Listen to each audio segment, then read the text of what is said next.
یو گایز چطورید بچه‌ها؟ خیلی خوش اومدید به ویدیو جدید. علی توی هستم خیلی امروز پر انرژی اومدم که با هم دیگه یه ترای ناتورلس یا سایکو نخلی با هم دیگه بریم. ممنون میشم که سابسکرایب پایین رو بزنید. ویدیو پاره کننده آوردم که با هم دیگه دور هم یه چند دقیقه رو شاد باشیم. سابسکرایب کنید و لایک کنید و نظراتتون رو برام زیر اینجا میشه. بریم بسید بچه‌ها. دوستتون دارم.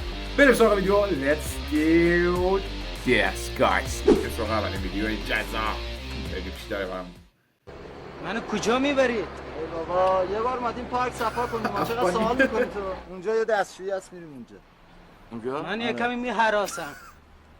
تو از چی میهراسم؟ اینجا که چیزی نیسته. از شما دوتا. بابا ما میخوای بخوریمه. در را بیاف بینیم بابا. را بیاف. بریم تو سر. آفتابه کجا میبری؟ سر چقدر گل. میگه من میهراسم من خود جمعی بفرم بابا چرا بفرم. خیلی باحال بود آجی. افغانی بود یارو میگفت میهراسم ازتون میهراسم. بریم بعدی. من یه کمی میهراسم. خب آقا بریم بعدی. واقعا قبلی خنده داره. میهراسم افغانی میهراسم.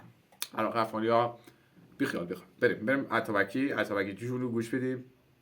آقای اتابکی شما عکسی با پیژامه نداری به ما بدی؟ عکس با پیژامه؟ آره خوشگل‌تر. این دیگه چه سلیقه‌ای داره. بابا خوشت میاد. اصلا بفهمی. من از پای منقل بافور اومدم از میگم. بی خود کردیم من خوشم نمیاد. درس بفهمی. منقل آقای احمد نژاد؟ نه قربان. درس بفهمی. آقا اتابکی خسته نشی از بس فوش خوردی. بابا برو بخواب دیگه. چرا شما نمیرید بخوابید؟ سلام عرض می‌کنم. من حمید هستم. فقط زنگ زدم که 10 ثانیه وقت بگیرم که به امشب برای 10 ثانیه کمتر مردم بتونن بعد بیراه بگن. خدا حافظ. تخمین هزار داره. درود بر شما بفهمید عزیزم. آدم خوشخبر باشی کلاغ جون. ای خیلی باحال بود. اتابکی اصلا عشق من یادم تو قرار نداره. چقدر این عزیز دل و اذیتش میکنم. بی خیال آقا. میگه من 10 ثانیه وقت گرفتم که کمتر شما رو فوش بدم. 10 ثانیه کمتر شما رو فوش بدم. بریم بعدی بچه‌ها. لوله. آخ توش چیزیه. تو اون لوله چیزیه. وصل هنی. بلند شو این کاره نیستی. وای وای دهنت سرویس. وای قیافه رو آجی بی خیال.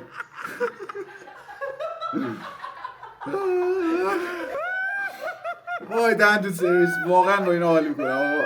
نگاه کن من به جاش بودم میزنم آجی رو.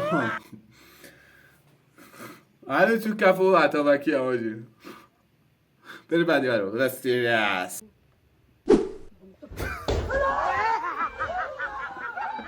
این چیه لعنتی چی سمیه. گربه بدبخت رو انداختین اینجا.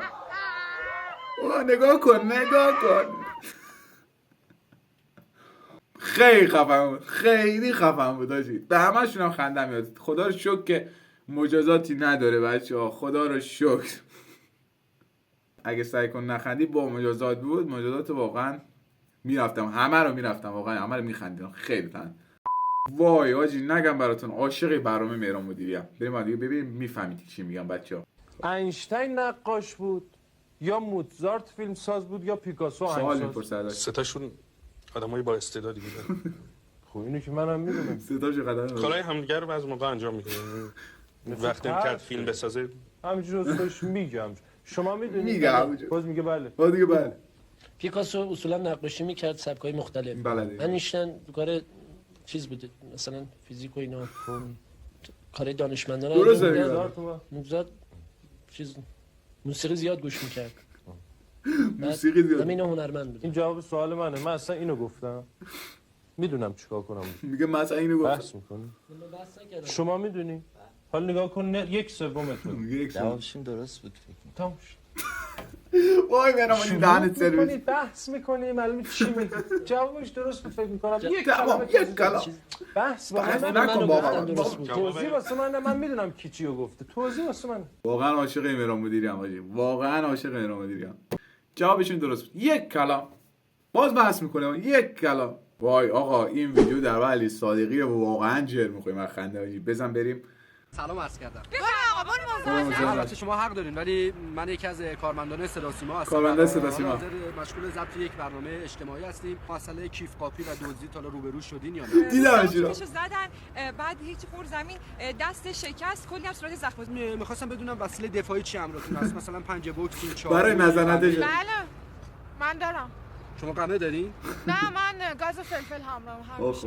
خب گاز فلفل دارن. پس شما لطف کنین یه قدم عقب‌تر باشین. بله تقریبا بچسبین به ماشین. از اونی منزل که گاز که داره. با خودتون پول نقدی، طلای جواهری، چیز با ارزش میارم بیرون، اما توی خیابون ازش استفاده نمی‌کنم، میذارم داخل کیفم. احسن این روش بسیار جالبیه. خب وای. می‌خوام این صحنه رو بازسازی کنیم. احمد دوستم که اونجا رو موتور وایساده میاد که سلام احمد جان. شما مثلا داریم با هم حرف میزنین، به راحتی کیف شما رو میزنه و ما این موزه رو بررسی می‌کنیم. آره. فقط یه جوری باشه که متوجه نشن که این صحنه ساخته. خواهر عزیزمون دهنش سرویس. فقط شما باید حواستون به هم باشه، اونجا رو نگاه نکنید که فیلم احمد طبیعی. جان آماده 3 2 1 احمد جان عزیزم مبارک بشه. خوبه. دیدی که به چه راحتی کیف شما رو زد. حالا من همین صحنه رو از یه زاویه دیگه میگیریم و شروع می‌کنیم به بررسی کردن. چیه حاجی بی خیال. خب حالا اون دوست عزیزی که گاز فلفل داشت، بعد گاز فلفلش رو در بیاره. یکی از شما بعد زنگ بزنه 110. خدافظ. دیگه دوست بود. بریم حاجی میام از جواد خیابانی ببینیم عشقا. بین مردن کابوتی و بتمن حاج قاسم انتخاب میکنم. کیروش برانکو به نظرتون کدوم درست بودن؟ من بین کیروش و برانکو حشمت مهاجانی رو ممنونم. آقا ناصر محمدخانی از 1 تا 654 یه عدد بفرمایید که بگیم برنده هفته پیشمون کیه. ناصر خودش شماره 8 میپوشید، من میگم 588. این فیلم کی آماده میشه؟ این فیلم بسیار هیجان انگیز. اولا که خدایا عمر بده که بتونم آمادهش بکنم. 1 2 من الان آماده است. جواد خیابانی خداه. به نظر خودتون تو شهرآور کدوم بازی بوده؟ خاطر انگیزترین گزارش که من کردم همون بازی که گزارش نکردم. همه آمریکا حمله میکنه و همه ایران دفاع میکنه. کجایی که ما دیدیم مارادونا نمیشه. اگرم بشه مارادونا نمیشه. الان این بازی جود بلینگهام میخواد، چون اویه که بلد اینجور ثانیه ها اینجور زمان ها گل بزنه، ولی نیست. او بازیکن رئاله، نه بازیکن تاتنهام. هری کین نمیخواد، اونم دیگه نیست، اونم بازیکن بایر مونیخه.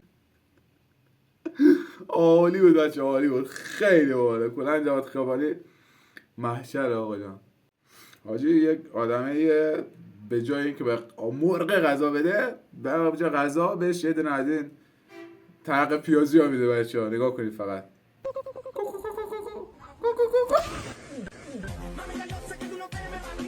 نباید این بخنده حاجی، نباید این بخنده. خیلی تنز آقا، خیلی ویدیو پاره کننده جزایی بود بچه‌ها.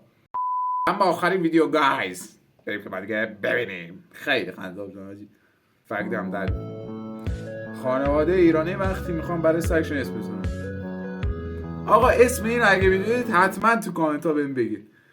اسم این داداشون که میگه خانواده ایرانی وقتی میخوام برای سگشون اسم انتخاب کنم. دهنتون سرویس بچه‌ها. گایز این بود از ویدیو امروز. امیدوارم که لذت کافی بوده باشید. عاشق یکی که تونم بچه‌ها. دوستتون دارم. امیدوارم که یکم خنده کرده باشید حداقل. خودم این ساعت الان ساعت 10:30 بچه‌ها واقعا انرژی گرفتم، انرژی مثبت. امیدوارم که از ویدیو لذت برده بوده باشید. عشقای منید، لایک کنید، سابسکرایب کنید، بزنید عشقای دل. من ازتون برام بنویسید. عاشق یکی که تونم. تا ویدیو بعد، خدا نگهدار.